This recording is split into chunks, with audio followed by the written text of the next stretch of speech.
किती जागा वाटतात तुम्हाला महाविकास आघाडीच्या?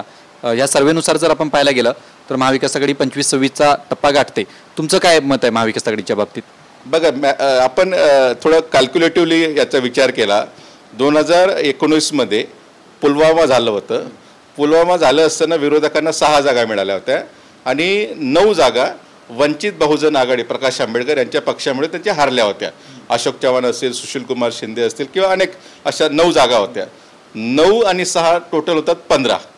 ते पुलवामा झाले असताना, जर पुलवामा जरी झाला होता आणि वंचित जर आघाडी राहिली नसती तर 15 जागा त्यांना मिनिमम त्यावेळेला मिळाल्या असत्या. तर 2024ला पुलवामा आहे का? नाही आहे. 2024ला शेतकरी खुश आहेत का? नाही आहेत. 2024ला बेरोजगारीचा हा प्रश्न निर्माण मोठा झाला आहे का? झाला आहे. त्याच्यामुळे शेतकरी आणि त्याचं अजून मनोज जरांगे पाटील यांचं मराठा आंदोलन ह्याच्यावरती झालेला पोलराइज मराठा आणि संविधान बचाव आणि रिझर्वेशन जाऊ शकतं या भीतीने कन्सोलिडेट झालेला दलित आणि मागासवर्ग आणि मुस्लिम हे 3 जे वेगळ्या घटक आहेत आणि त्यांची वेगळी स्वतःची एक आयडेंटिटी आहे. दलितांची एक वेगळी आयडेंटिटी आहे, मराठ्यांची वेगळी आयडेंटिटी आणि मुस्लिमांची वेगळी आयडेंटिटी. हे 3 जर मेजर 32% मराठा आहेत महाराष्ट्रामध्ये, 10% SC ST आपण जरी पकडले आणि 10% मुस्लिम पकडले, म्हणजे जवळजवळ 50% हा जो वोट शेअरचा भाग असतो म्हणतो तो पॉप्युलेशनचा तो विरोधात आहे. आणि त्याच्यामुळे मला असं वाटतं की महाविकास आघाडी मिनिमम 24 जागा त्यांना मिळायला पाहिजे. आणि जर काही जागांवरती खूप cut to cut neck and neck खूप क्लोज कॉलची फाईट झाली आहे, अशा जागांवरती जर फ्लिप झालं तर 30 जागांपर्यंत ते जाऊ शकतात.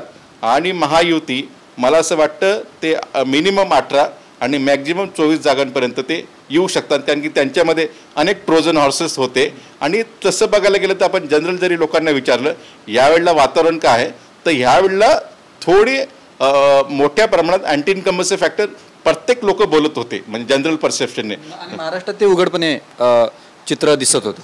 हो, महाराष्ट्रात ते उघडपणे दिसत होतं. आणि ज्या पद्धतीने उद्धव ठाकरे यांच्या सभांना गर्दी, आदित्य ठाकरे यांच्या सभांना गर्दी, शरद पवारबद्दल असलेली सहानुभूती, किंवा काँग्रेसनी जो 2019 विधानसभेचे इलेक्शन झालं होतं त्यांना 44 जागा मिळाल्या होत्या. 44 पैकी 20 जागा फक्त विदर्भाने दिल्या होत्या काँग्रेसला. त्याच्यामुळे विदर्भ ही काँग्रेसचं एक बालेकिल्ला आहे.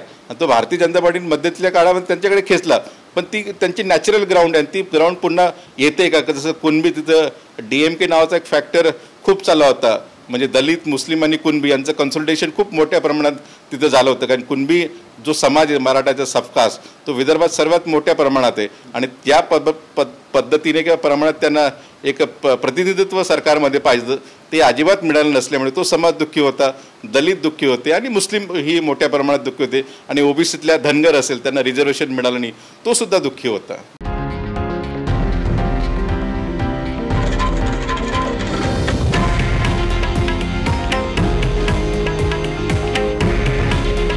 हे आहे देशातील नंबर 1 न्यूज नेटवर्क आणि आपण पाहत आहात TV9 मराठी. काळजी तुमची, हित महाराष्ट्राचं.